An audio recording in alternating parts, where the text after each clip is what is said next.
En este episodio número 7 de la segunda temporada de Mentor Cultural os voy a hablar de los proyectos en colaboración internacional, o también llamados de cooperación, y cómo acceder a las subvenciones que la Comisión Europea dirige específicamente a este tipo de proyectos. Esta es una práctica cada vez más utilizada por las organizaciones culturales y artistas en Europa, y con un potencial cada vez mayor de desarrollarse. Una práctica que no únicamente se ciñe a los programas específicos para proyectos culturales, digamos, y el principal, Europa Creativa, sino que también, desde la cultura, permite adentrarnos en otros programas europeos como los de investigación y los educativos. Así pues, adelante con el 7º episodio, los proyectos de colaboración internacional. Bienvenidos y bienvenidas a un nuevo episodio de Mentor Cultural, el podcast para los profesionales de la industria y los sectores culturales que queréis llevar más lejos vuestros proyectos culturales y artísticos. Mi nombre es Tony González y en los próximos minutos dejadme ser vuestro mentor cultural. Cuando estás viviendo una práctica de internacionalización en los sectores culturales, uno de los valores añadidos que generas es que creas redes de relaciones con operadores culturales de otros países que tienen intereses similares a los tuyos. Como vengo diciendo continuamente, en las relaciones culturales internacionales no todo es vender y comprar. Se construyen amplias redes de complicidades entre gentes con afinidades comunes, sobre todo basadas en la mutua confianza. Esta construcción de redes y complicidades está en la base de los proyectos en colaboración o de cooperación internacional. Y en cultura, y esto que quede entre nosotros, vende más y mejor crear y participar en redes que yendo por el mundo con el cartel de vendedor. Aunque en la internacionalización no solo se construyen redes basadas en la confianza, además se generan oportunidades para juntar esfuerzos de tipo artístico o económico y desarrollar nuevos proyectos en los que el conocimiento y los recursos se suman, y así se obtienen resultados nuevos y sorprendentes. Todo ello basado en la diversidad cultural y la diversidad de capacidades que aportan los diferentes participantes. La unión de intereses comunes y capacidades diferentes puede generar resultados altamente innovadores. En Europa, la Comisión Europea entiende estos dos conceptos: la generación de redes de contacto entre operadores culturales de distintos países y la posibilidad de generar innovación a partir de la unión de capacidades diferentes, de orígenes culturales también diferentes, y estimula en sus ayudas a la cultura los proyectos realizados en cooperación. Claro que no todo el mundo entiende estos principios, ni todo el mundo en los sectores culturales considera necesaria la colaboración para llevar adelante sus proyectos. Mucha gente considera que las subvenciones europeas les van a ayudar a tirar adelante sus propios proyectos a partir de la inyección financiera que pueden conseguir utilizando el recurso de los proyectos colaborativos. Están equivocados, y de esta interpretación errónea se generan grandes decepciones y, lo que es peor, rechazo a una manera de trabajar diferente, contraria a entender la gestión de la cultura como un espacio cerrado, acotado a un operador cultural, sus financiadores y la comunidad local para la que operan. Los proyectos colaborativos van más allá de un único operador, unas únicas fuentes de financiación nacionales y unos beneficios centrados en una única comunidad a la que se dirige el proyecto en cuestión. Para dar apoyo a los sectores culturales, la Comisión Europea gestiona y financia proyectos culturales. Una parte importante de estos proyectos son los proyectos en cooperación. De hecho, es la línea más importante a la que se puede acoger organizaciones culturales para sus proyectos. Y hay que ir un poco con cuidado. No hay que confundir los fondos que la Comisión Europea gestiona o concede directamente a los particulares con los fondos de la Comisión Europea que gestionan los países. En este caso, el que vamos a hablar, el programa europeo principal para la cultura es Europa Creativa, Creative Europe, y son fondos gestionados directamente por la Comisión Europea. Aunque también otros programas que están orientados para otros sectores también pueden acoger proyectos culturales, como el programa Erasmus+, dirigido principalmente a la educación, la formación, la juventud y el deporte, o el programa Horizonte Europa, dirigido a fomentar la investigación y la innovación. Todos ellos incluyen los proyectos en cooperación internacional o Cooperation Projects, como uno de los elementos estratégicos en las bases de los programas. Voy a tomar como ejemplo los proyectos de cooperación de Europa Creativa para desarrollar de manera más completa el funcionamiento de este tipo de subvenciones. Yo creo realmente que hay que perder el miedo a este tipo de proyectos. Circula por ahí que los proyectos europeos son muy difíciles de gestionar y mucho más por estructuras muy pequeñas o por personas individuales. Yo diría que no es del todo cierto. Eso sí, requieren tiempo y requieren dedicación. Para estructuras que habitualmente trabajan con subvenciones públicas no tiene que ser mucho más complicado, aunque se debe tener que lidiar con unas barreras de entrada, pero a veces insalvables. ¿Cuáles serían estas barreras de entrada que a veces son insalvables que tienen los proyectos europeos colaborativos? Primero de todo, debes ya disponer de una red de contactos de confianza en Europa.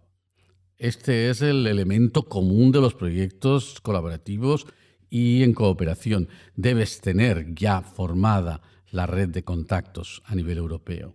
Segundo, debes tener una cierta solvencia económica o capacidad de obtener otros fondos aparte de los que solicitas. Este programa Creative Europe y prácticamente todos los programas de la que gestiona la Comisión Europea son programas cofinanciados. Y esto significa que tú tienes que poner una parte. Esta parte, lo malo es que tienes que poner una parte. Lo bueno es que puede ser tuya o la puedes obtener en otras fuentes de financiación. Y tercero, también la mayor parte de la información está en inglés y es conveniente redactar los proyectos en inglés. O sea que hay que ponerse las pilas en el tema del inglés si quieres trabajar en proyectos colaborativos europeos. Si eres artista o una pequeña organización, también te puedes beneficiar del proyecto europeo también de una manera más indirecta, porque contempla diferentes roles, aparte de los principales que son los socios colaboradores del proyecto. En jerga Comisión Europea se puede ser colaborador externo también o subcontratado, partner asociado o entidad afiliada. Hay muchos perfiles que pueden colaborar también sin entrar en una práctica de financiación del proyecto en sí mismo. Es muy recomendable que para iniciarse en el programa se asuman roles de baja responsabilidad y poco a poco ir subiendo en el escalafón del compromiso y la responsabilidad en los proyectos. En Europa Creativa los puestos más altos son los socios, también conocidos como los partners, y entre ellos uno de los partners, que es el coordinador. Los elementos principales de todo proyecto son, primero de todo y principalmente, el proyecto en sí, y también el consorcio, o sea, la suma de partners y colaboradores en el proyecto. Ya veremos que aunque necesarios, no son todavía suficientes para lograr un buen proyecto europeo. El elemento principal es el proyecto. Aunque yo insisto en que hay que tener siempre en cuenta a los elementos externos al núcleo principal del proyecto para obtener una buena calificación. Sin duda, el proyecto sigue siendo el elemento decisivo. Esto sí, a igualdad de calidad de los proyectos, el factor diferencial son estos elementos externos que después iré mostrando. El proyecto, ¿qué decir del proyecto? Pues el proyecto ha de ser bueno, potente, extraordinario, fuerte. Pero ¿qué significa todo esto para un proyecto de cooperación que quiere presentarse una subvención europea? Pues quiere decir proyectos que no se tengan en cuenta por las instituciones culturales de los países para su financiación. Por ejemplo, los proyectos de producción artística difícilmente se van a subvencionar, porque normalmente ya están subvencionados o pueden entrar en las líneas de subvención de los diferentes países europeos.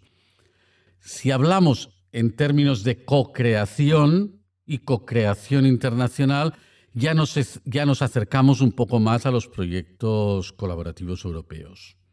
Queremos decir proyectos innovadores. Los proyectos tienen que ser innovadores, que signifiquen un paso adelante al state of the art. También es la jerga europea. Proyectos que sigan las prioridades establecidas en la convocatoria. Esto hay que tenerlo muy en cuenta. ¿Cuáles son las prioridades de cada una de las convocatorias o de cada uno de los programas? Estas cambian entre las diferentes convocatorias y hay que tenerlas muy claras después de haberse leído siempre y entendido muy bien las bases de convocatoria. Por ejemplo, pero antes de aclarar qué es esto de las prioridades de los programas, me gustaría aclarar una cosa. En general, las instituciones, y están en todo su derecho, fijan una serie de prioridades por las que los proyectos que las siguen reciben mayor puntuación a la hora de ser evaluados por el jurado.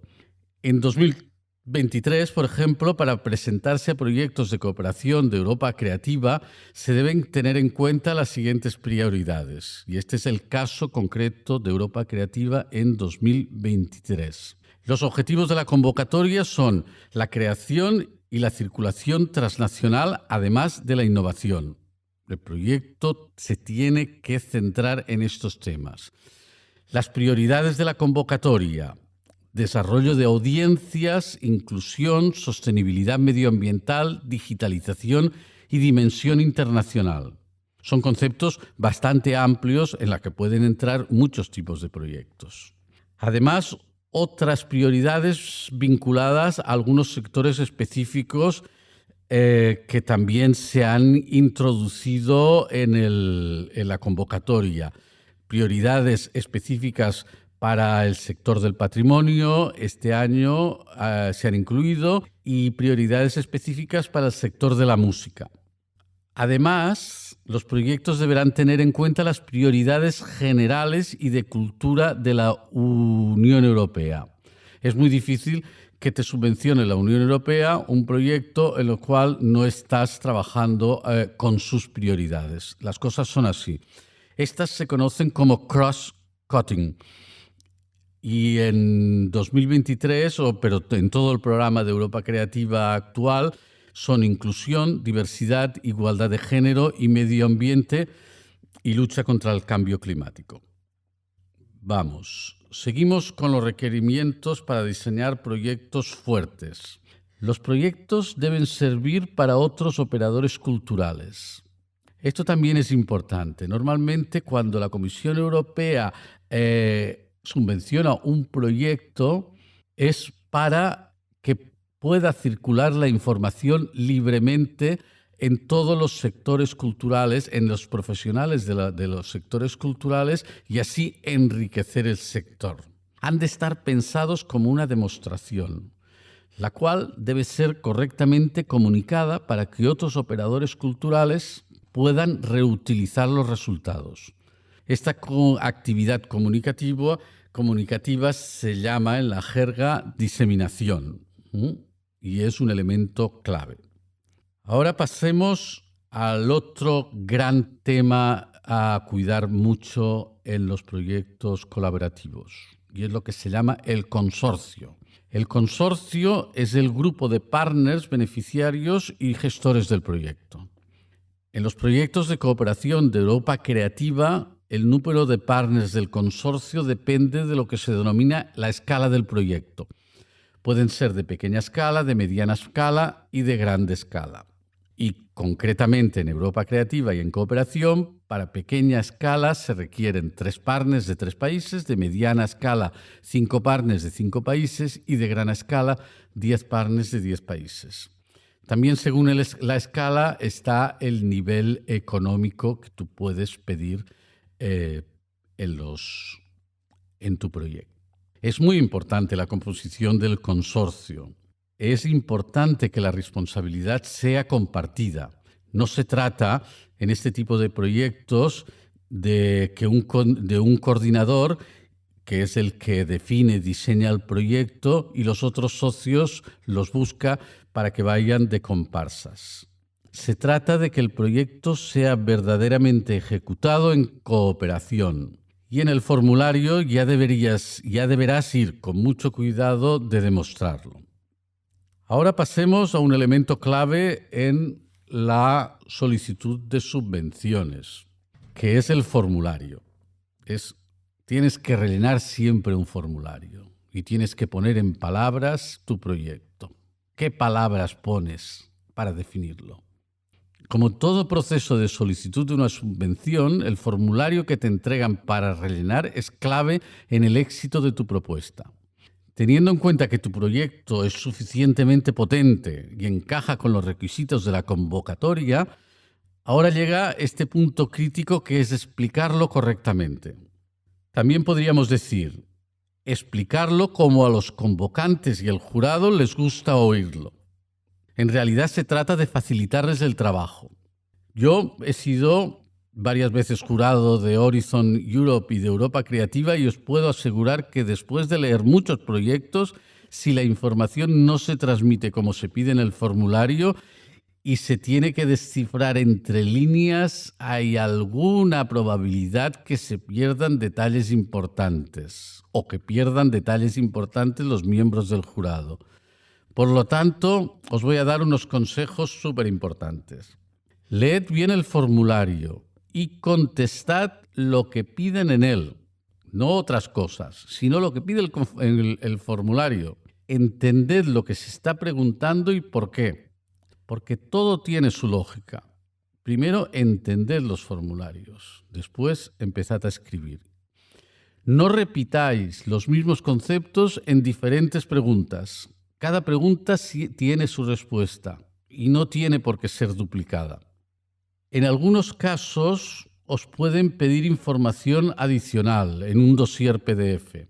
Si este es el caso, que no es el de Europa Creativa, pero sí que el de otros programas, que no sea más largo de 10 páginas y utilizad abundantes elementos visuales, gráficos, diagramas, imágenes, etc. Otra vez para facilitar la lectura y la comprensión para quien os está evaluando. Por ejemplo, en Europa Creativa, el formulario sobre el proyecto, que si lo vais a mirar y tal, se llama parte B, descripción técnica, consta de 5 apartados. Relevancia, calidad del contenido y las actividades, gestión del proyecto y diseminación y plan de trabajo. Además de un resumen que lo tienes que poner al principio. Siempre va un resumen al principio de las solicitudes. Cada uno de los apartados consta de una serie de subapartados. Todos son importantes y todos tienen una puntuación a la hora de valorarlos. Y no te tienes que dejar ninguno. Ni creas que alguno es secundario. Algunos ejemplos de elementos a tener en cuenta, entre otros, serían: en el formulario, tu plan de comunicación y diseminación. Muchas veces se cree que es un tema secundario. No es un tema secundario. Tiene una valoración, pero no es secundaria. Como ya he dicho, es totalmente necesario para cumplir con los fines del programa. La estrategia de monitoreo, evaluación del proyecto e indicadores utilizados para medir el progreso del proyecto. También fundamental. Impacto y sostenibilidad a largo plazo de los resultados del proyecto. Por supuesto, el plan de trabajo detallado. y el presupuesto detallado. El presupuesto también es un tema bastante que crea muchos dolores de cabeza, que los va a ir rellenando y produce bastante miedo. Es un tema bastante amplio que podríamos ocupar en otro episodio y ocuparía un episodio completo. Bien, para que os hagáis una idea de los proyectos que han aprobado la asignatura de Europa Creativa, os voy a dejar por escrito el link a una base de datos y buscador donde están todos estos proyectos. Este es una base de datos muy buena porque contiene innumerables filtros y podéis hacer una selección muy afinada y podáis encontrar los proyectos que más se parecen a vuestra actividad.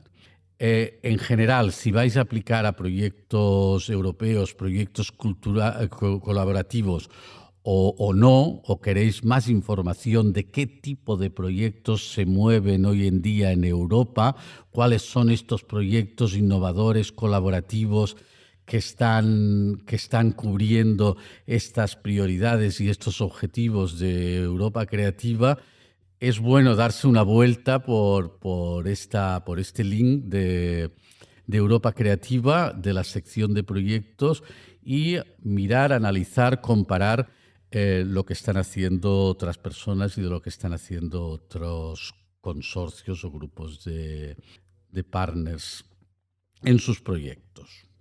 Bien, y ya acabando, y antes de acabar, voy a recopilar algunos de los temas dichos en este episodio. El episodio Los proyectos colaborativos internacionales. Entre otras cosas, he hablado de tejer redes de confianza al trabajar en proyectos culturales y artísticos a nivel internacional. Sobre todo, de esta relación de confianza surgen los proyectos colaborativos o de cooperación. He dicho que la Comisión Europea tiene un verdadero interés en que estos proyectos en colaboración entre distintos operadores culturales, y no solo culturales, de diferentes países de Europa se produzcan. Por esto crea programas específicos para subvencionarlos. En cultura, el programa principal es Europa Creativa, en su línea Cooperación, aunque también hay otros programas como Erasmus Plus o Horizonte Europa, donde presentar proyectos culturales. El proyecto en sí mismo es el principal elemento. Su diseño debe estar acorde con los objetivos y prioridades del programa. También la estructura del consorcio es fundamental. Debe mostrar diversidad y tener cada uno de los partners del consorcio tareas encomendadas del proyecto y repartidas de una manera homogénea. Y ya, para acabar, hay que tener en cuenta muchos detalles que no hay que pasar por alto. Por lo tanto, debes leer bien el formulario de la solicitud y rellenar todas las partes sin obviar ninguna y sin repetir conceptos. Esto ha sido todo por hoy. Me encantará recibir vuestros comentarios, preguntas y dudas en mentorcultural@tonygonzalezbcn.com. Les envío un gran abrazo desde Barcelona y me ha encantado ser por unos minutos vuestro mentor cultural.